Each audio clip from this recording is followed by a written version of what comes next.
We are live. Alrighty, welcome everybody. My name is Daniel Tim here with Singing Tree Flutes. I will be your host, and today we're going to have Miguel Medina on talking about his journey with American Native Flutes. There's already a bunch of people on right now, and I see all the likes. Let me call him out. Andrew. Actually, we'll bring on Miguel first. All right, we're going to have, and also just rules. I guess there is no rules. If you guys have questions, this is absolutely an opportunity for you guys to hear from Miguel about his flutes, about his life and his teachings and all of that. So without further ado, let me bring on Mr. Miguel Medina. All right, Miguel, how's it going? Hey, good. How you doing, Daniel? Good to see you. Good to see How's you. everybody out there in YouTube Uh, world? I hope you're all doing good. Here we go. We're talking. Andrew Milliken says, "Hey, dude, how's it going?" Jam Pogie Man says, "Hey, Ooh, I know Miguel." Jan. Lamira says, "Hi, Miguel." Oh, Mindful Magic from Tennessee, and let's see about Lamira. Bang. All right, cool. Hi, awesome. guys.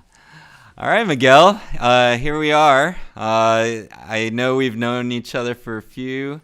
I have one Yep. of your flutes, and we share same passions as flutes, hand pans. I also play ukulele, but Mm, mm. it's awesome to be here to talk with you because I honestly I hear sections of your stories from interviews that I've been with you, but for me to be here to talk to you and pick your brain, and that's what everybody else is wants. I'm sure everybody else wants. So. Let's just start off the bat. Actually, what I honestly want to know, how long you been in business right now for Singing Tree Flutes?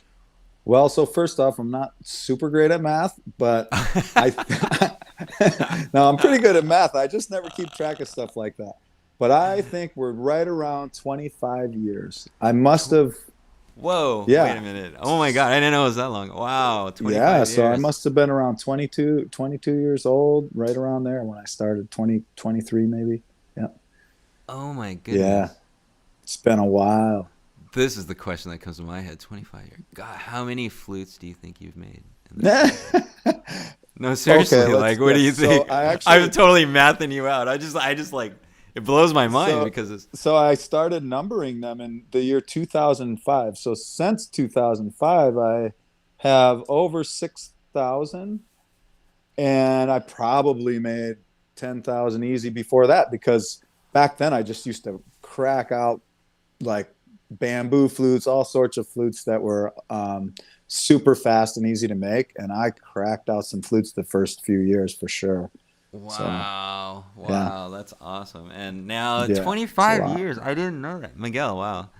Jeez, I learned something new I every day. know. It's like so great. I've known Yep. you for that long. I never really asked that question. That's amazing. Yeah. Congratulations, Miguel. That's so Yeah. awesome. Yep. Oh man. I knew I liked you for some reason. Just kidding. But Yeah. yeah. So 22. Man, how did it happen? How did it start? What happened? Okay. So, man, it's like how far all the whole life story is connected to that very moment, right? So, um, I think post high school, right around towards the end of high school, I had good grades and everything. I was doing all right. But then here comes the pressure. You'd hear my pops would be like, "Hey, Miguel, when you gonna join the Marines?" or stuff like that. And I'm like, "No, I'm not gonna join the Marines. I'm not gonna." And college, I thought about college, and I did not choose the college path. And there was a few things. I've always been artistic, and I thought maybe I would, major in something artistic. But I already saw my older brother waste some of my pop's money on doing something that he wasn't fully into, and I wasn't all the way there, man. I really was just, what I was feeling is I was feeling pressure to fit in the societal mold, but my soul just wasn't feeling it. And so Mm. what I did instead of going to college is, I had a sort of spiritual rebirthing, I would say. Always been spiritual ever since I was a tiny little dude, and and kind of got lost in my teenage years, and you know, I could say picked a little bit of a dark road. I was drinking a lot, and kind of picked a thug gangster life for a little while, and it was I kind of veered off of who I truly am, I think. And I think a lot of people do that in that individual period of their lives.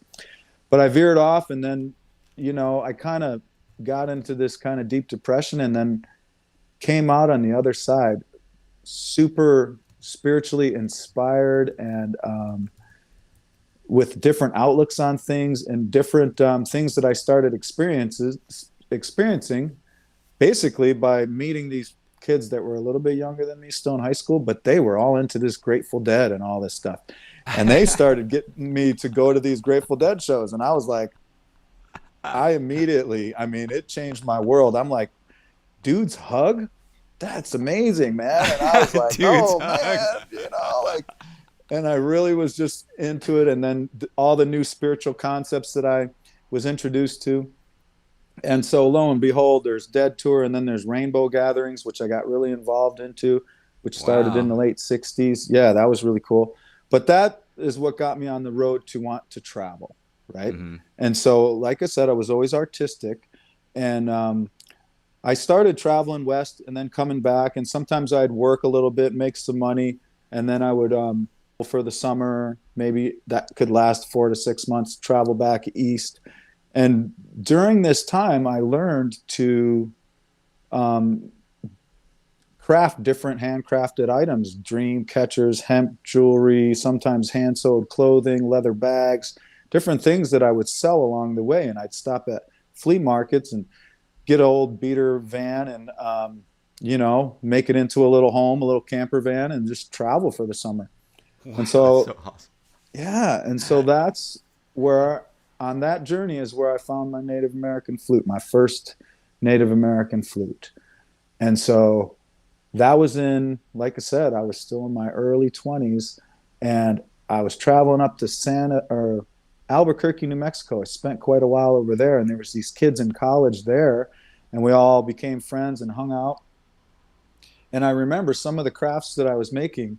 This guy I met, his name is David Hoover. And he actually now lives in Portland, and we're buddies again. It's super cool. But that's so cool. David Hoover, yeah, we traded for my very first flute. I gave him some of my crafts, and he gave me a Native American style flute it was probably an F minor with a little hummingbird on it.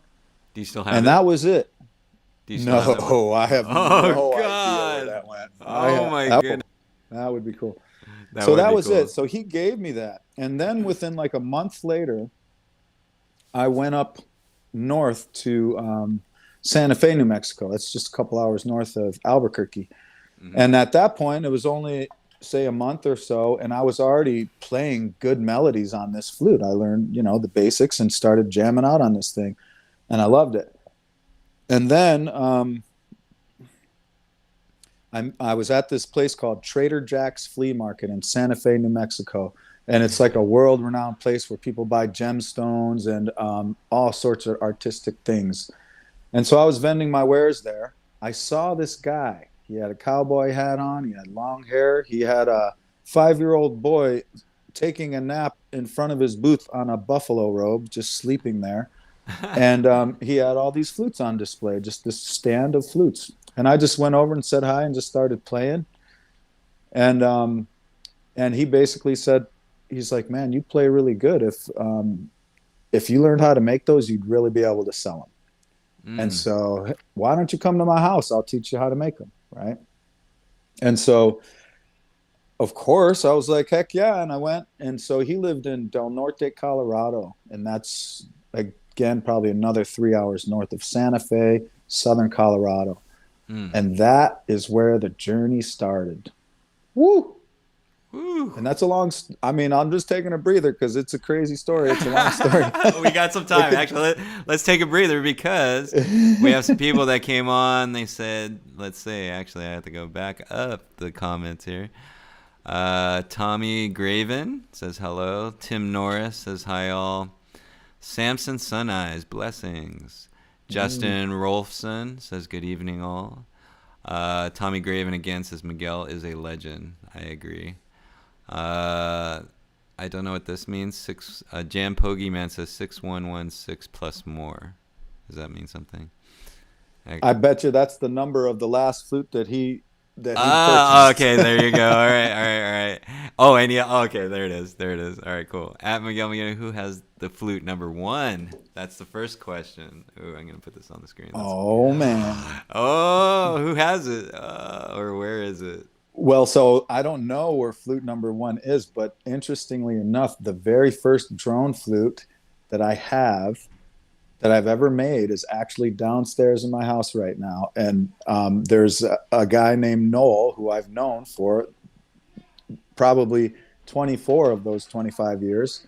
He purchased this, or maybe we traded, I can't remember, this first drone flute. And he lives in Portland too. And I actually Really? have it to do some fine tuning on it. It is crazy. It's way numbered. It just has like everybody that knows my flutes notices the double M, like my logo, the double M on the back of the flutes. This one has just a single M. That's how long ago it was. Just a single M with some lines underneath it. It is old, and it's pretty cool. It's made of yellow heart. So It's you have got different beadwork on it. logos. You have different logos that went out. That's pretty crazy. So you It's don't pretty know who crazy. has. So number one is who? Who has it? Well, again, if you're talking about the first one that I numbered or the first one that I ever made, Ooh, that's a good question. All right, because the cool. first, so I Yeah, really yeah, don't have yeah. any idea. The But first there's numbered probably one. How about the first numbered one? Since you should know who that is. I have no idea. I should know. And now that I have numbers on my flutes, everybody asks me, "Hey, I have number such and Anybody such." I'm out like, there? If you're out there, if you have number one, you win a prize from Miguel Medina. well, so there's this lady, some of the people on here that I've already heard their names, Tim Norris and Jan, they're long time customers. They might have a couple old ones. But Wow. This lady Leather Betty, Elizabeth Dennehy, I think is how you say her name. She's been buying some flutes recently, Uh huh. and she sent some pictures to me, and she has some old ones, like in like the first 100 since I numbered. I can't remember what exact numbers, but she watches on my YouTube, so maybe she'll reply and tell That's us the numbers awesome. that Yeah, she well, has. we Yeah. shall see. Well, I'm looking at the comments. So, actually, we have another question from Andrew Milliken, and we will show it on the screen. He says, "Have you ever made a clay flute?" I have never made a clay flute. I skipped that part of the story, but the very first flute I ever played previous to the Native American flute was a double ocarina that I got. It was a drone flute ocarina that had two mouth holes. It was Uh-huh. super cool sounding, and I remember playing it in the Badlands. So amazing and beautiful, but no, I've only made plant-based flutes, bamboo, Interesting. reed. Yep. I don't think I've made a carrot flute yet. Sunflower stalk. I Are mean, you saying there's, carrot like out of a carrot? yeah, no, I've Is it never like a made a D? carrot flute. No, I didn't know they had people clay make them. flutes. I didn't know they had Yeah. clay flutes. That's pretty I amazing. wouldn't be surprised if Kyle Neidig gets on here today, but he makes flutes out of crazy stuff. He makes them out of everything he can find. He brought one over the other day that was what's that called? The big mushrooms that grow on the tree, the big woody mushrooms that go turkey I don't tails, are know. they? Yeah, I I'm think not they're sure. turkey tails. And he I'm not made one sure. out of that, and he makes them out of big horns. But I've always stuck to wood and bamboo. That's just jam. Oh, you And make then from bamboo there, ones? Oh, I want a it's been a bamboo while, one. but yeah, we have a couple in the shop right now. I Yeah, want like Kung Fu, like the movie Kung Fu. He had a bamboo flute, didn't yeah. he? I mean, probably they're pretty You don't popular. remember the Yeah, Kung Fu show? He walked around with a flute and not really. he had the I don't bamboo know. I long. think I probably watched Godzilla more than I watched Kung Oh Fu. yeah, I don't okay, know. all right, cool. All right, Anyway, let's see. Let me see if we have any questions, but we have other people here. Let's see. Bam. Flute carrier Saggio here from Apache Junction, Arizona. nice. Christopher Detar. You need to grow your beard back, Miguel. It was cool on you. Come on. Don't hate the face, man. Don't hate the face. Well, we'll give you a close up. Let's. Come on, he looks baby faced. Wait, there we go. Bam. He looks good. Well, I'm letting y'all know that the reason why I'm doing it is because you guys care about my health and I'm making thousands of flutes. It's just crazy. And so I'm trying to get a better seal on my mask and I want to live a few extra years. So that is the purpose for the clean shaven face. So I could keep making y'all some flutes. There you go. That's awesome. That's right. Eric Hesseman, I have two of your drone, or two of your drones. Thank you very much. Tommy Graven says he loves the drones. Carrie 4295, I love you. Also, I love the dead. Funny. Mr. Jones, are you about 15? Oh, Eric Hessman says, Mr. Jones, are you about 15 years old? Carrie again says, I'm going to get one of your flutes soon. So many choices. Oh, here we go. Question. Andrew Milliken, what's the deepest flute you own? Ooh, look at that. So I think people assume that I would own all that I make, and that is so not the case because I'm lucky enough them, right? Yeah. So currently, that's a hard question. That I own? I don't hardly own any flutes. I play them, and What's the even deepest? sometimes I, Yeah. yeah, my literally the deepest flute that I own is only a low D at this point because I can't hold on to flutes. I sell them, or they just keep going out of my hands. When I make an album, typically I Yeah. make a flute for a customer and I love it and I record with it and then I send it on its way. And I was starting because I was actively performing last year. I had a good collection, and the one that I had for myself was a low C alternating drone. But yeah, aside from that, I would just have like a temporary flute that I'd eventually sell. Okay, But got right here, Oh yeah, I hold feel on. like it's We time to have play a little flute. Yeah, it is Go ahead. time to play some flute. We do have more questions coming. We'll get to you guys. And yeah, do you Okay. guys want to hear him play flute? Actually, we're not going to give you a choice. We are right now. So let me give it up to Miguel. That's great. Yeah, there you go. So this one is a contrabass F sharp that is not the lowest, but this is one of the rock stars that everybody's been loving. There's plenty of YouTube videos that I've been putting out. We're getting loads of custom on this. It's one of the most popular ones we're making. And this one also has the Lichtenberg art that we've been doing. The new Mike Woo! Cap, one of my workers, is just rocking out this Lichtenberg, which is putting an electrical charge in the Electrical wood. And charge. that's how, Yeah. yeah. Oh, Whoa, it's so wow. cool. And it's Is got it the one on? classic. You Hmm? put one end on the other, and then it just goes through it with the oil or something like that. Oh god, that's so cool. Yeah. That that Yep, is positive and nice. electric. And that's the snake totems on there with the eyes. I can't turn it the right way. I can't figure this stuff out. Okay, there we go. A mirror. All right. It's the mirror image. Oh, Okay, let's breathe in and take a little minute to relax yes. and listen to this beauty. Let's hear it.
Sweet. Oh my god. Love those. Wow. That is nice. I love As a that. matter of fact, sorry, No, no, go ahead. but Jan Pogimon, I'm not sure, but that might be his flute. No, there's two. There's Jan Bateau, who's a really regular customer, and then Jan Avatar, which I think Pokemon might be the other guy. But All right. that's a There's Jan's actually flute right there. It's getting mailed really soon. That was so nice, and it's being shipped out. So great. We're gonna have more samples for you guys. It's gonna be awesome. Let us know what you guys Mhm. want to hear. Actually, Justin Rolston, his question is, what is the craziest flute you ever made? Well, that's a good question. Crazy is a hard I thing to know answer. what's I feel like what's crazy. that I don't sucker know. right there. I mean, yeah, it depends on what you mean by crazy, but as far as like super haunting tunings and all this one I've only been making for like 3 4 months now, and this is an Aeolian minor, which is not your Whew. standard Native American style flute, which isn't really even from a Native American tradition, but that's a whole nother story. But the thing that people know, the pentatonic minor, um, this is an Aeolian minor, and it gives it a more of a haunting medieval feel, perhaps. And that Mm, because it has the contrabass F sharp droning at the B, that's a fourth below the actual scale that the flute is in, yeah. and that gives it that super haunting tone. Wow. So crazy, I would say. I mean, crazy tuning. That one's pretty crazy. The triple drone flutes are pretty crazy, Yeah, those ones are nuts. and and then crazy looking. I used to make a lot of not bamboo, but that other stuff that looks like bamboo, like reedgrass or whatever. Oh, okay. And they would grow in these twisted, gnarly shapes. And there's been some that are just super, just twisted and gnarly, and making Wow. walking stick flutes and things like that with That would be cool, crystals actually. all over it and feathers and just, yeah. So Do you that's have been a pictures of long that? time. Oh, we should show that next time. Heck That'd be no. cool. Ah, No. you make so No, many this flutes, was you can't even. Well, shoot, that was way before cell phones. I mean, maybe Oh somewhere in like yeah, a yeah, pile that's of true. pictures that are all stuck together and everything. I Yeah, might that's so crazy to think about because, yeah, there is a lot of way before that. yeah, there's a lot of pictures at that time that never got digitized. So oh wow, that's Yeah. gonna be a lot of crazy stuff. So, cool. Thank you, Justin. Hopefully that answers your Yeah. question. Right. So I feel Brandon. like, oh, go ahead. Brandon Cohen says Beard wins. We got a lot of comments coming through. I want that thing. Love you, crazy brother. Yep, that was Tommy Graven. Carrie says, "Yep, I Yeah. want one of those." Brandon Cohen, what is? Oh, here's a question. Brandon Cohen, what is your favorite wood for drones? Curly walnut. Wow, that was. I, I I have the hardest Yo. time. I have the hardest time saying what my favorite is, because the thing is that every day I'm in a different mood, and so every day I have a different favorite. But But today today I will it's say curly curly walnut. walnut. I love Okay. curly walnut. There must be a Yep. special on the wood or something. Oh man. No, I am not even playing. Oh, am I frozen? Oh, there I am. This is curly walnut. I love it. One time I got a whole Oh tree of yeah, this that stuff. one. One time I got a whole tree. This one might be from that tree. A whole tree of Oh. walnut that got cut down from the area. One of the places we have our sweat lodges in Malino, Oregon. And Mm, I got the whole tree and I took it to the mill, and the whole tree was curly. And man, I made thousands of flutes out of it. And wow. that's when I really fell in love with it. But still, I have lots of on my website, and I try to keep curly walnut in stock. I love it, love it. Super Uh, pure tone, rich, good volume, consistent, clear. Love it. cool.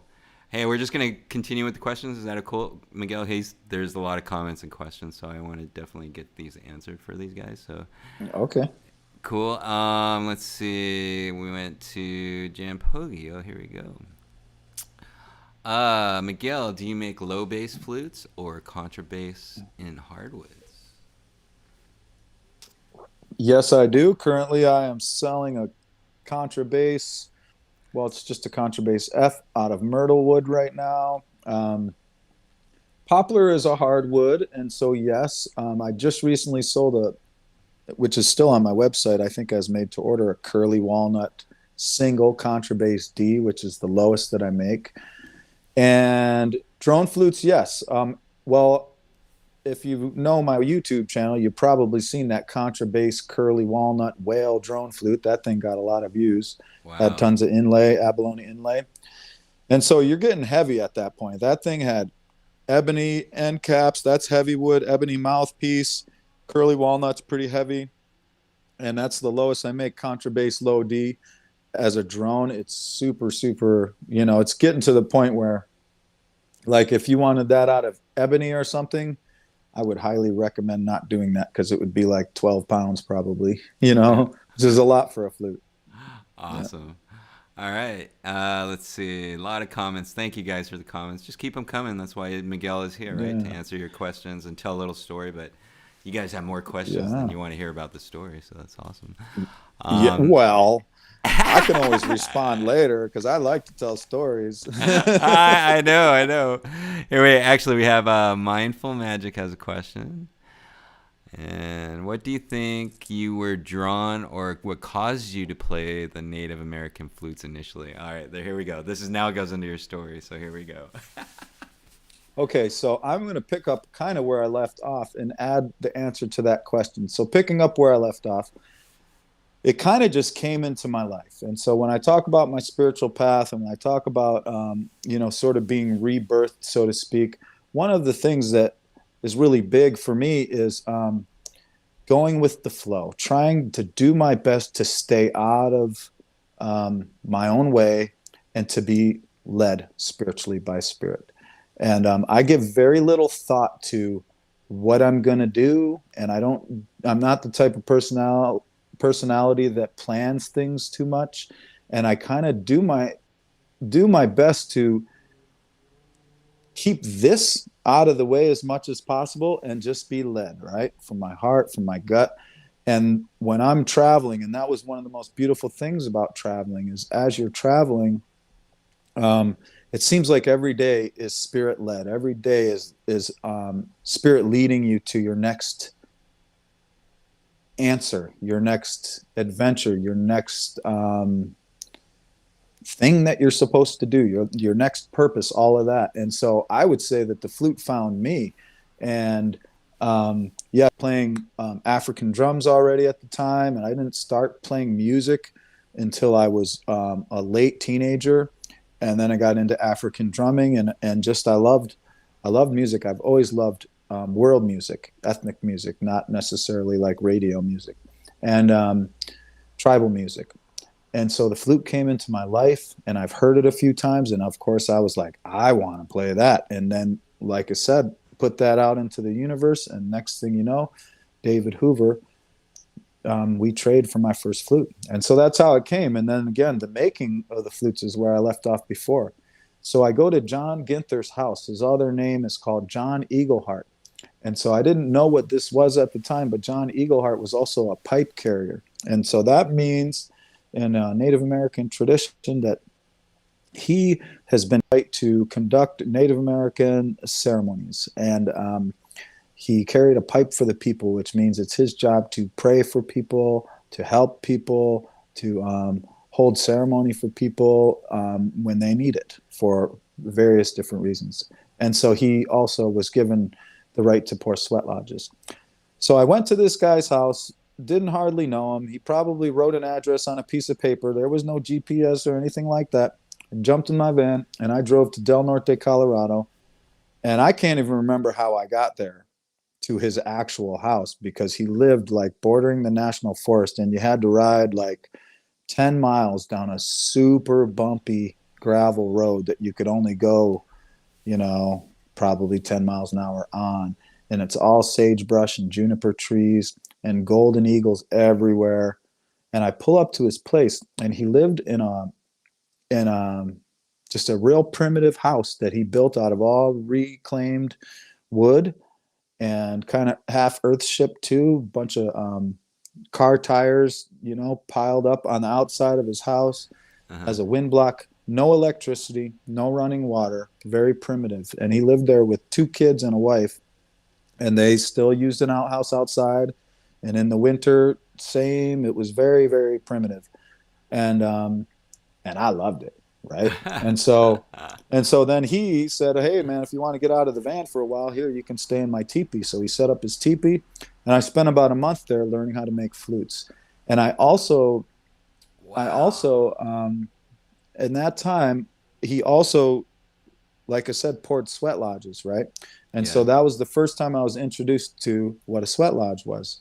And so while I was on the land, I did 4 sweats with him, sweat lodge ceremonies with him, and they were so powerful for me. Just Mm. him, he'd go in there with his drum, he'd sing his songs, and I would just be in that dark and in that heat and pray and just feel like so connected and just really, really powerful for me, that experience. And so here I am learning how to make flute, staying in his teepee and doing these sweat ceremonies. And I did those 4 sweats, which is quite a symbolic number in Native tradition.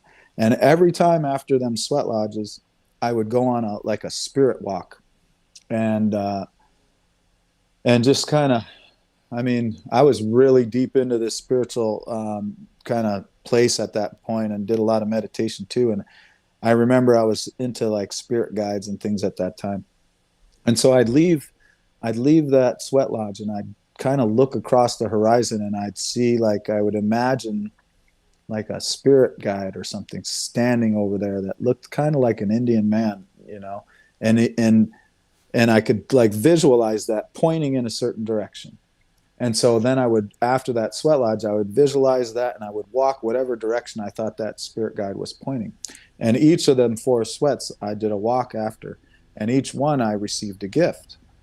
And so the first time I walked, um, I saw I saw a pronghorn antelope, and it was like it came right to my face. Like I was out way Wow. in the desert by myself, and it just kind of popped up out of nowhere and just stood there and looked at me. It was probably 10 yards away, and we just made eye contact and just looked at each other. And I was like, I'm from the East Coast. I didn't see antelope or pronghorns when I was growing up, right? And I was just super amazed and really into that moment, and it felt like a super gift.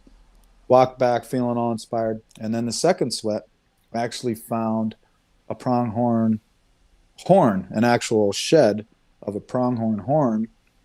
Um, and I don't know if they actually shed. Maybe it was one that passed away. But anyway, I found this horn in the sagebrush, and I took that home with me, and or back to the spot with me, and kept that, Uh-huh. and just thought, wow, that's an amazing gift. Third sweat lodge, I went for a walk, and I came and ran, almost stepped right on a rattlesnake.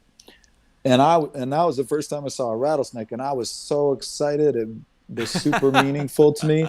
And it's just like small, and I didn't realize they're the most poisonous ones, and it's all curled up, rattling, and I'm like, oh, you're so Yeah. cute. Hey, look at you. You're so cute. Of And course. it's stashed under a rock, but it was super powerful. And then the last sweat I did, I went on that walk again, and this time I found a golden eagle feather. And like I said, there was golden eagles all over this property. It was like they were following me around. I'd see them everywhere, just really close up. And I'd drive Wow. my car down the road, and it would just fly right by my car and just look at me and just fly. Uh, It was just super powerful. I And love eagles. yeah, and so then I found that eagle feather, and it was what I thought of. It's a full adult, was a tail plume feather, right? And Uh-huh. so it was about that tall probably, and the plume on the top, or the colored golden part, was like this. And then all the down, if you know what like the under feathers are on a tail plume, was Mm. just super fuzzy and soft, and it was like this wide. It was probably a little wider than it was tall. Wow. Most beautiful thing. But I because it wasn't a primary feather, it to me represented like a baby feather.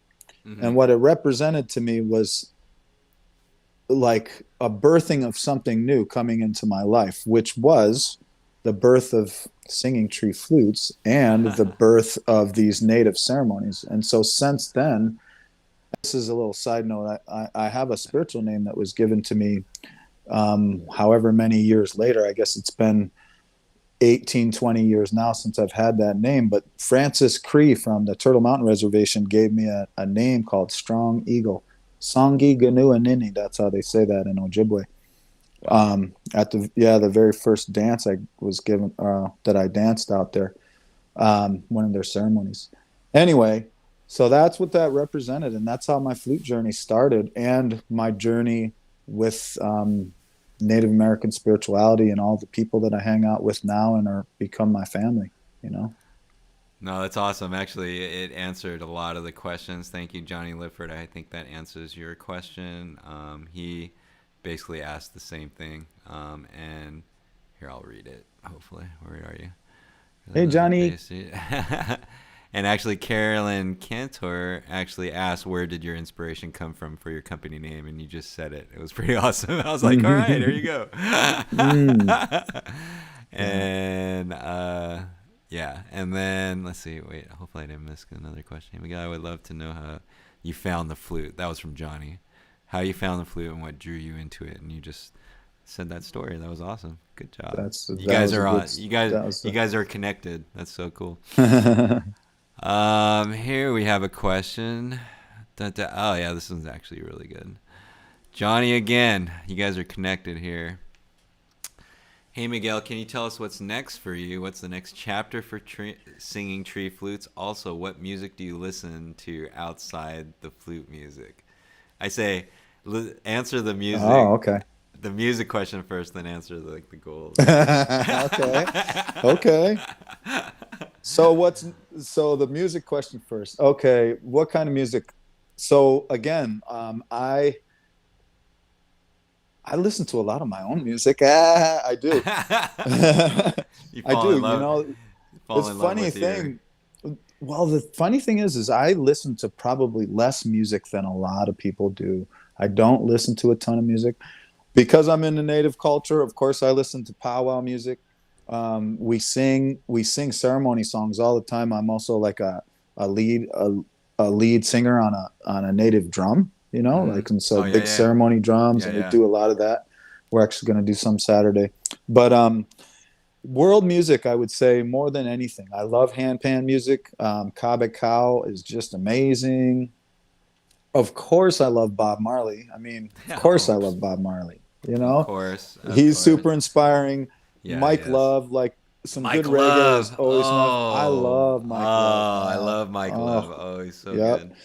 And Yeah. my wife, she's gotten me into some stuff that is a little different than my normal taste, but super cool, like swing music, swing jam music, or like jazz. And again, I'm Puerto Rican, which also that's Taino, that's my native blood there. Um, so I'm all about the African roots. I'm all about the congas and the Latin jazz. Man, I'll Uh, tell you, Latin jazz is something special, man, to me. nice, I'm nice. going to be doing some salsa in Puerto Rico pretty soon. I'm There you excited. go. Oh, look at Yeah, that smile. That's so crazy. No, I that's think going to be fun. honestly, I think you listen to your own music, meaning your heartbeat. That's where your music comes from, and you beat to your own Well, yeah, rhythm. You know what I yeah, mean? And that's awesome. yeah. And then you just vibe with, because that's how I feel right now with music. It's just whatever I vibe to. It's not even about Hmm. the genre. It's just the music itself and Yeah, who's yeah, actually yeah, sharing is really cool. yeah, So, like yeah. Mike And so, Love. like I said, yeah, like when I get into reggae, I can get into the lyrics, but for the most part, I'm just into the instrumentation piece of it, really, really into the music part. And I think because I'm a studier and it's exciting to me when I go into the recording studio or make an album or whatever. And so I really listen back and study my own music. I do spend quite a bit of time when I'm listening Mm-hmm. to music, kind of studying a track. What am I going to do next? What am I going to add to this track or take away? Right, So right, right. that takes some time. So Actually, this second is a good. question. Oh yeah, go for it. Go for it. I was Okay, gonna say we second could question. segue into music if you want to play some music right now, so you can hear I some of can, but I your will music. forget Johnny's question. I have Oh, short-term okay. All memory right, all loss, right. man. Go for it. Go for it. So What's next for you and the next what's next chapter for for me Sing? is that Johnny Lipford's going to take care of all my marketing, and just handle that. And I'm just going to make flutes, and it's going to be great. No, I'm just kidding. We are trying to retweak our business a little bit here, and I don't even know if I should say this out loud yet, but Don't do it. you It's got a you secret. guys might not like Uh, it. Well, we're oh. talking about trying to get a little bit away from the custom orders as much because Ooh, oh yeah, yeah, yeah. they're taking over my life, man. They really are. And we're like getting on, we try to do a 60 day turnaround, and we're getting on like, trying to pull out 100 custom orders, and it's getting crazy. So, I love y'all, and I love making you beautiful flutes. And I also love having some, inkling of a life that doesn't have flutes in it all day and all night until 3 a.m. Yeah. Anyway, changing the business model a little bit. And we actually are in the process of building a new website, and Nice. changing around some things, and really just making lines of flutes. And so, like, I might say, hey, we have 5 of these flutes available now, and Mm-hmm. they come in this key and this key. You can pick. We have two in 432 hertz, we have two here. And then limit custom orders. And so, I'm almost scared to say that because I'm afraid my phone is going to ring a whole bunch of times so everybody can get theirs in. Everybody can get their But custom order in it. but yeah, but to really just limit that, and like having custom orders be a special thing that opens and closes. And that'll give me the opportunity to stay caught up, stay present, less on the administration side because there's less I have to remember. And I can just go back with the freedom of like just making beautiful flutes without, the confines of a custom order, because once they're custom, it can't turn from a C sharp to a C, Mm-hmm. because then the person ordered and all that. But there's so much freedom when you can just go in the workshop and go with the flow and tweak Right, the right, key right. to a little bit, or change the totem to this or that, or you know what I mean. There's something beautiful and spiritual about letting the flute um, take on a life of its own, rather than controlling every piece of the making Oh, process. got it, You know what got I it. mean? Yeah, yeah, It's a yeah. beautiful thing to watch it unfold without everything being premeditated. So I'm excited to get back to some of that. That's awesome. Wow, that sounds Yeah. so good, Miguel.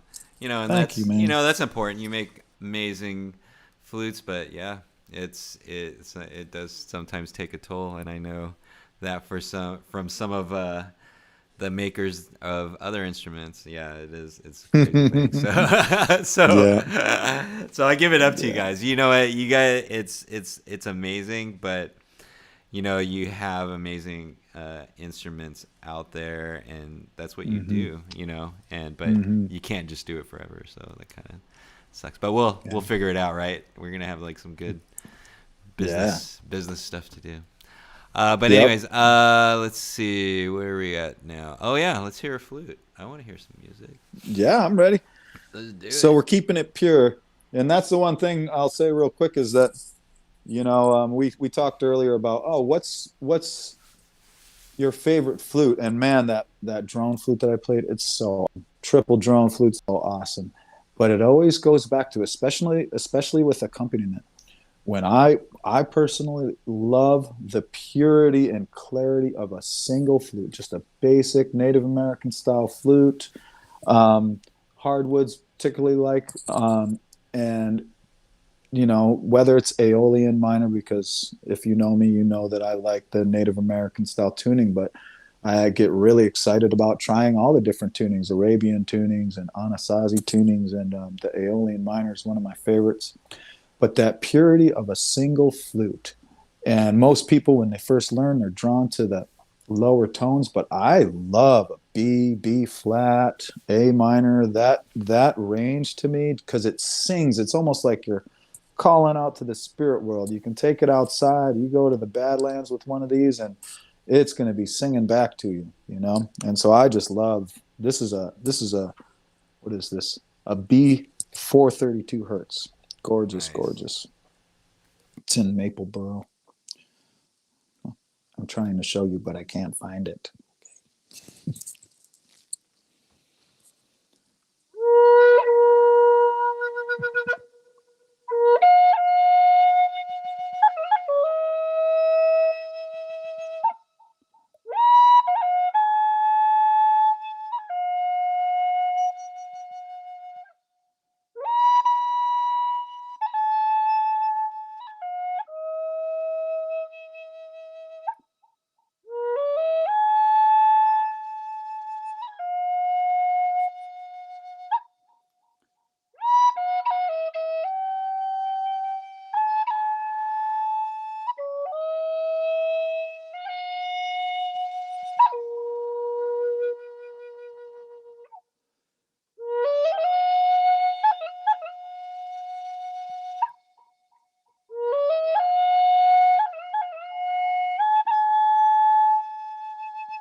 Nice. That was really nice. Hopefully you guys enjoy it. I love hearing. Oh You had me man.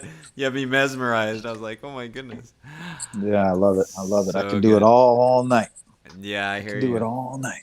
Yeah. I like my A. But actually, when you talked about B flat and the F, I was thinking about D minor. Is D minor okay? Because I want to kind of get a D minor so I can play it with the Yeah, percussion. oh yeah. The D's are amazing. And so, like I said, there's something that I really love about the purity of that. But D is one of Mm. the more common flutes that I make. And so your A, for example, is a fifth higher in pitch than the D. So the D and the A would play together. The Play D is together. going to be, Okay. yeah, you can Yeah. get a high D, but generally speaking, most people are playing the bass D, Oh, which, okay. yes, is great, man. It's Ooh, great. Plays with I should the hand try. pans. Yup. Yeah, yeah. Oh, for sure. That's all awesome. Awesome. Yeah. Thank you for sharing the music. Let me see if we have any questions here. We have Flute Carrier. When asked how he was able to heal people, Fool's Crow said, "I make myself a hollow bone. Many of us who Mm, play Naz flutes do the same." That was a good comment. I like hmm that. I thought it was a Yeah, I question. like it. Tommy That's true. Graven. I'm skipping to the questions. I'm not going to say all the comments, but thank you for the comments. I might have missed it, but are you releasing any new music this year? Ooh, that's a good question. I like that one. Yes, I'm so psyched about it too. So all of my previous albums have always been like living room recordings. Some on like, you know, pre stuff. I mean, digital recorders and things like that. And I think they're fine. You know, I'm not one that's really good at gauging the real good quality of an album. I know people appreciate my music, but this is the first time now where I'm going into the studio and recording. And so I think many albums will transpire from this, but I plan on being in the recording studio quite a bit. And I really have this intention of creating just the heart opening, sound healing, meditation Native American flute album with featuring a lot of my rare pieces. Like I've already done a song with the whole Aeolian alternating drone, and the plan is to have my buddy Tim play the cello with that. We've already done, and we might do a combo, just sound healing album that keep it um, just fluid and heart opening, because I've always in the past have gotten a little bit rhythmic with it and bring in a tribal feel, but I think I really want to just have that meditation, you know, yoga, massage therapy, just healing vibes all the way through without, you know, too much upbeat going. But we have a already a handpan song with cello that is just awesome, and super psyched. Did some contrabass drone flute already in there, so it is going to be an awesome album, or maybe a few. So Yeah, I'm actually, excited. I have the question up there. Flute Carrier was just asking if you were going to include hand pans, which you just said. So awesome. Thank you, Yes. Flute Carrier, for the message. Hmm. Actually, I skipped some questions here, and let me see if I can find them again. When's that Anasazi drone coming out, my friend? Tim Norris is asking. Oh, thanks for the reminder. I was getting a little. I was starting to think like, what am I going to do next? I can't. I forgot all about that one. Yeah, well, Well, there you go. let's do That's that. why Yeah, we're maybe here. next week. Now that you gave me the reminder. That's Yep. so funny. Yeah, if I knew Tim was getting on, I would have brought his His flute flute. up. His most recent one is almost finished. It's a B flat triple drone flute, Alaskan cedar. It's going to have Yeah. it's got a beautiful carved raven on the top, and man, I actually prefer the higher pitched, similar to the one I just played, triple drone flutes above the bass flutes, because, well, they're easier to play without running out of breath. That's one reason, but they're just sounding sweet, and his is looking and sounding awesome. Nice. You guys have some great questions. We have another one here from Carrie, and she's asking, how do you learn to create these in the right key? Have you ever made Yes, one good. that did not sound right when done? I guess when done. If anybody knows Patrick Pinson from Cedar Mountain Drum, man, he bought batches of flutes off of me that, man, I don't even know what he was thinking, man. He must have really thought I was cute or something, because now You are that, cute. You are cute. well, You just washed your dreads, remember? that's right, I did. Yep, shaved the beard, washed the dreads. Yeah, Dreads, there but you go. so absolutely, I've butchered some serious flutes, man. He had his 70th birthday party. I went and did a surprise for him with a bunch of his friends a few years back, and we were talking about my old flutes, and he just said, "Yeah, they would have made good kindling, that's for sure," you know, but they were bad. And so yes, that's another part of it. So that guy John Eagleheart, he really introduced me into native flute making. And when he did that, he gave me a stick that said, "Oh, there's my stick." He gave me a stick that said, "Okay, put the holes here, here, here, here, here, and then you'll have a pretty good sounding flute." So from that point, I had to use a 1-inch bore. I was making around a key of F, but they were not tuned to 440 hertz at that point. And so then I started making flutes out of all sorts of stuff using the same measurement of that 1-inch bore, such and such, but with a stick of bamboo and everything else. They came out sounding all sorts of crazy ways. And I did that for a couple of years, where I kept that fingering that he gave me, tried to make flutes in all different shapes and sizes. And man, I mean, some were pretty cool and some were pretty strange, because it just doesn't work that way. Uh-huh. So I traveled back to my hometown in Albany, New York, Clifton Park, Albany, New York. And I met another flute maker, and his name was Eric Marzak. This guy was something else, man. And he was a great musician. And as a hobby, he made these flutes. And he made Native American style flutes, but traditional flutes from all over the world. He made these interesting, like Polish pipe whistle things. And he made Hungarian drone flute, which is one of the first drone flutes ever in the world, which is a major scale drone flute. And he made an alternating drone flute. People see my alternating drone flutes now, and he was the guy that first did that. And he made these crazy Native American style tuning, which the pentatonic alternating drone G in a half inch bore, tiny little half-inch bore that got 2 full octaves. It was the coolest thing. And I don't try to make them because there's a lot of complications in getting that perfect.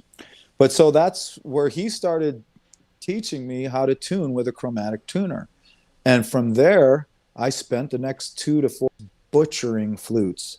And he didn't give me the measurements to the keys, but and so I only know music by ear. I happened to be dating and traveling with this girl, Melissa. And she was a musician. And so basically she gave me the notes to every minor key that there is. So G minor, she'd write the notes down, and then I would figure out what was the appropriate bore size and finger measurements just from trial and error. I didn't look up online. I didn't do anything. I didn't read a book. I just figured it out by trial and error, and Old butchered a school. lot of flutes. Old Butchered a lot of school. flutes, but I Nice. learned, and now Actually, it's like yeah. it's not too difficult for me to try a new tuning, a new scale, because it's all kind of proportionate, and I kind of know where to start if I have a particular bore size. I know what's too short for a particular bore. I know what's too long for a particular bore. So I kind of have my parameters, and then from there, yeah, like say if someone orders a custom flute from me, say an Anasazi, don't order this by the way, Anasazi low B flute, you know, what I would probably do is make 2 of them, because I might, have Mess to up. adjust the holes a little bit. Mm. The holes might end up being too small or not spaced out right. And so if it's a new flute to me, a new tuning, which I get excited about when I get those, because just usually that means I can add something more to what we offer. Mm-hmm. But I try to make 2, and usually one is like the practice run, and then after that I can get it pretty dialed into. Which most current ones, if you guys are watching my YouTube channel, it looks just like this one here. It's the contrabass Arabian. I just put it on there. I just put a lefty made of cedar that looks a lot like this, and it's a contrabass C, and with the fourth below G, and it's this style, but it's in Arabian tuning, Hijaz tuning. And that one was exactly like that. Someone ordered it. I've never made a low C Arabian before, so I made one out of like a no frills piece of wood, and I got the fingering. And I mean, I could maybe sell it, but I don't think you'll. I don't think anybody will see it. You can give me a call if you want a discount on a flute. But the holes got a little bigger than Check I the wanted B them stock. to. Is this the B Oh, stock flutes? we're gonna have a B stock, man. B Yeah, stock sale. You heard it yeah. here first. Coming soon. Yeah. So the holes are a little bit too big, and then I just adjusted it, and when I made it, came out, pretty much where I wanted it. And so that's how I do it. Nice. Great Yeah, question. I've We have learned a one lot. more question from Johnny Lillard, and then I think we're almost up to the time, and then we can leave with some music from you. Unless if anybody Sounds has any more good. questions you might want to ask now. But Johnny Linford says, "Hey Miguel, can you tell us what?" Oh no, that's not the one. Wrong question. Yeah. Wait, I have to look for it. Where'd it go? Where'd it go? Yeah, okay, here it is. Jan Pogeyman, that's what it was. I know you make your drones so you can easily kick into higher octave. How do you play them so you can kick only drone side up? Interesting. I'm Ooh, trying to make got. sure I understand the question. Want me to say it again? So, no, I heard you. I'm trying to think. How do you play so you can only kick the drone side up? I think, I think that it's all about learning subtleties with the tongue. I do have one here. So let's see what we got. All right, here we So this go. Let's one, see. let's see. Okay. So you want to kick it to the high octave, right? I would say almost always when I kick it to the high octave, I'm not going to start on the low notes. I'm not going to try to get to the high octave drone when I'm playing the low notes down here, right?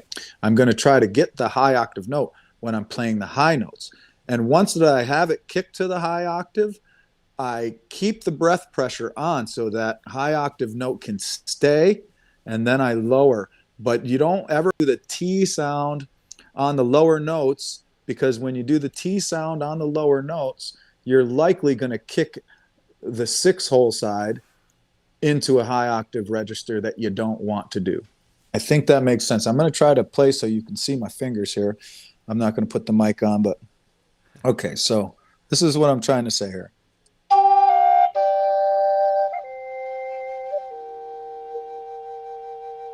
And then when you get to the last note, it's automatically going to go back to the low fundamental. This is a G. So you pop that up.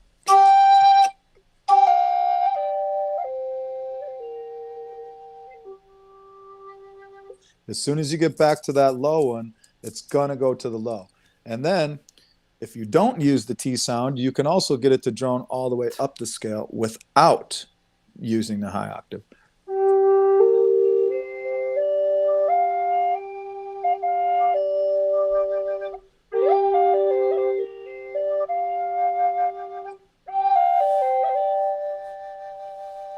Did you see where it clicked? And so if you want to keep that high octave droning, it's all about breath pressure, right? And again, it's not going to work with all fingers covered, but I hope that answered your question. He's saying thank you, so I guess it is. Yeah. Nice. Amazing. Amazing, amazing. Wow. Thanks, Thank man. you, everybody, for all the questions. Last words from Miguel Medina. I know we started out with the beginning at your 20 years to when you first started, and then we kind of got through why you named your company that, and then the future of, I'm calling it ST, what is it, STF? Singing Tree Flutes? STF. STF. Yeah. And, I like it. No, I like it too. And then, yeah, last words from Miguel Medina. Well, I would say I got my vaccine today. Wow. Anyway, Yeah. no, that's not what I'll end with. just peace and love. Like, stay hopeful, stay happy, um, stay inspired. Mm. Do what you love and love what you do. And that's how I got to here. Is I never ever surrendered what I love to do for what society told me was the right choice, because this is going to lead me to financial freedom or whatever success, and if you don't take this road then you're not going to be able to succeed or whatever.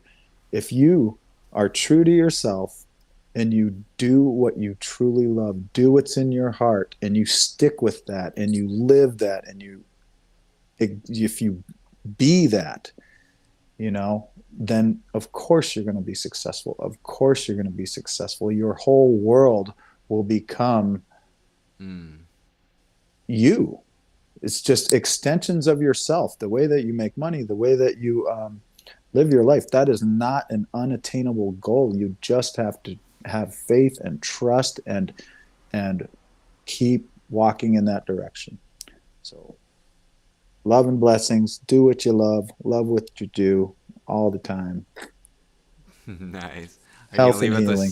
leave us with some beautiful music? Yes. So I'm gonna. Let's see. Actually, there's two more questions. Where are you located? You're in Oregon. What city are you in? Portland. Portland. Hopefully not for Port. too long more. Oh, maybe moving. And most of your woods you use are from the continent here, or is from North America? Yes. I guess Yes. Diana was asking. So, Of okay, the cool. of Yes, we do still use some exotic woods, but we're really doing our best to do local and sustainable mostly. Um, and we have been doing some deep research on making sure we're not using anything that's endangered or potentially not sustainable. Mm. So, but you'll catch us using Purple Heart and some exotic hardwoods, but they're only ones that we've done research on that to make sure that they're safe and not endangered. But local and sustainable is always the best. Early Awesome. walnut. Awesome. Everybody has been awesome. Thank you for all the questions and comments. Miguel, we have to do this again. We didn't have enough time. That was like an hour, and I know you have a lot more stories. So watch out for the Mm-hmm. future because I think we're going to be continuing with this. Is that correct, Miguel? Doing some I live really, yep, shows. I that is dig the it. plan. That is I the loved all the plan. questions, and I've learned a lot. So thank you very much, Miguel. And we'll leave you with the sweet sounds from MM and STF.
joining.